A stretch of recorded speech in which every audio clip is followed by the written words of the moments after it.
Oprah for president, Oprah for president, Oprah for president, or maybe Judge Aquilina.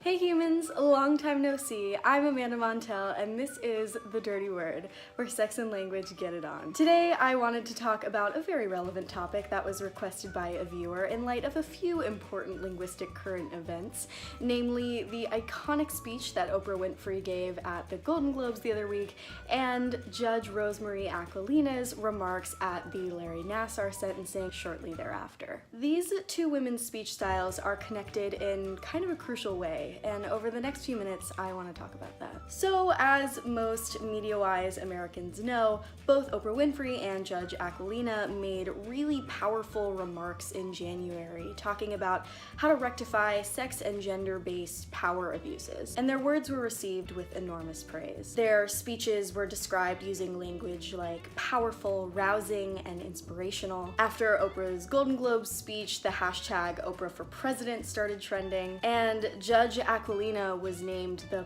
perfect heroine of the Me Too movement. And what I find so interesting about all of this positive feedback is that it comes in such stark contrast to a lot of the other reactions to the voices of women in power that we've heard in the past. Some of those less than well-received voices include those of Hillary Clinton and Supreme Court Justice Sonia Sotomayor, whose speech styles have been criticized time and time again using language like shrill, overly aggressive, abrasive, and shrieking. I've spoken before about how these gendered criticisms of powerful women's voices reflect a sort of deeper issue that no matter what a gal sounds like, society at large just isn't used to women having as much power as a president or a Supreme Court justice would have. A male voice is regarded as the default sound of these types of authority because that's what we're used to and have been for centuries. A few years ago, actually, a Time magazine reporter found that in ancient Greece,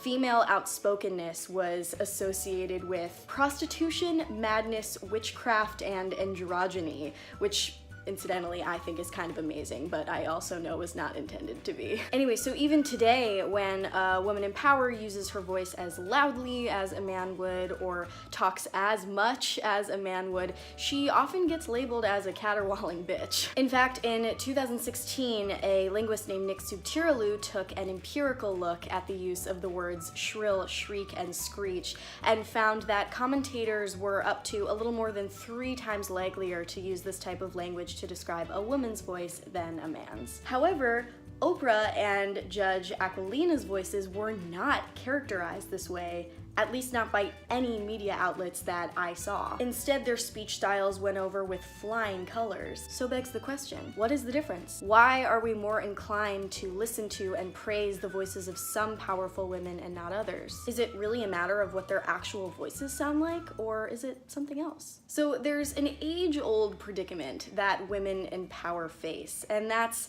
this: that women in particular are expected to strike this near impossible balance of appearing pleasant and polite, like the sweet-tempered caregivers we're so used to women being, as well as tough and authoritative, like capable leaders. As my favorite linguist Deborah Cameron puts it, the two things clash, and women can be negatively judged for erring too far in either direction. It's a very difficult line to walk. I actually had an old linguistics professor who told me that over the years she's received a fair amount of feedback letting her know that her voice sounds too masculine and too aggressive. She told me that from her own personal observations, she's noticed a pretty substantial overrepresentation of female university presidents, so women in pretty high positions of power, who have either a slight Southern accent or a slight British accent. And she thinks that that's probably not a coincidence because these are accents that are perceived as more elegant and feminine. They align a little better with how we think a woman should sound,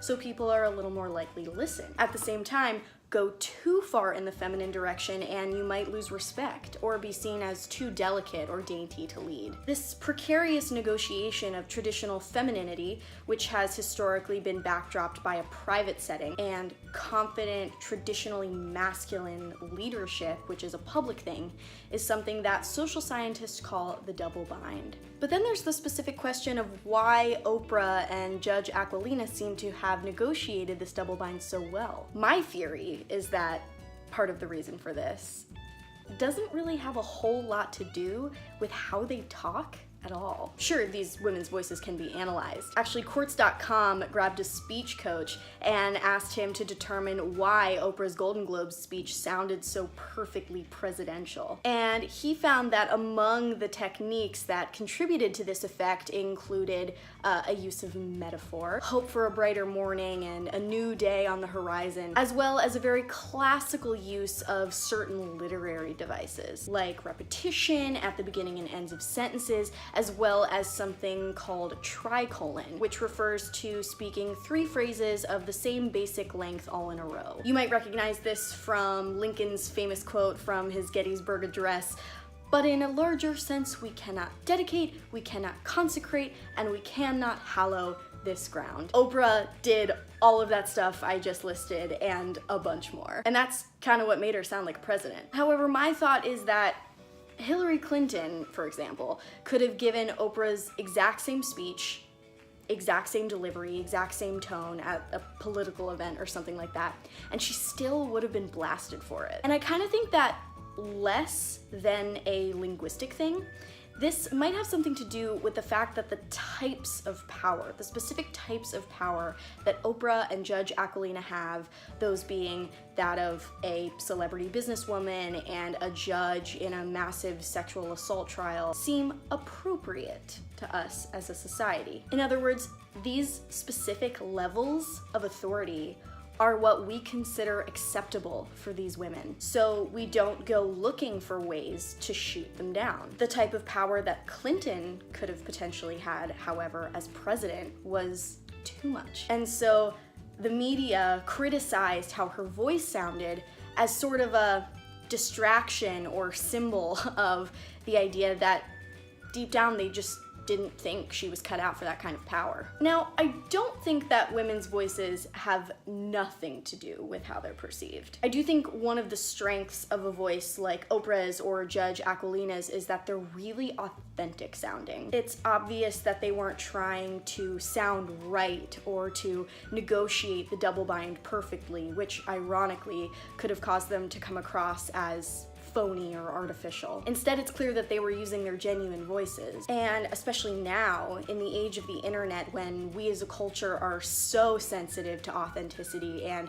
can sniff out bullshit so quickly, that's a really important quality. And it's something that I think Hillary Clinton struggled with a little bit. So even though women in power are kind of damned either way, no matter how nice versus authoritative they manage to sound, I think at the very least we know that as long as you're using your authentic voice, there's a pretty good chance that you'll be more likely to be heard. Thank you all so much for watching this episode of The Dirty Word, and I would love to hear your thoughts. What do you think makes a powerful woman's voice worth listening to in the eyes of America? Let me know in the comments below, and remember, stay dirty.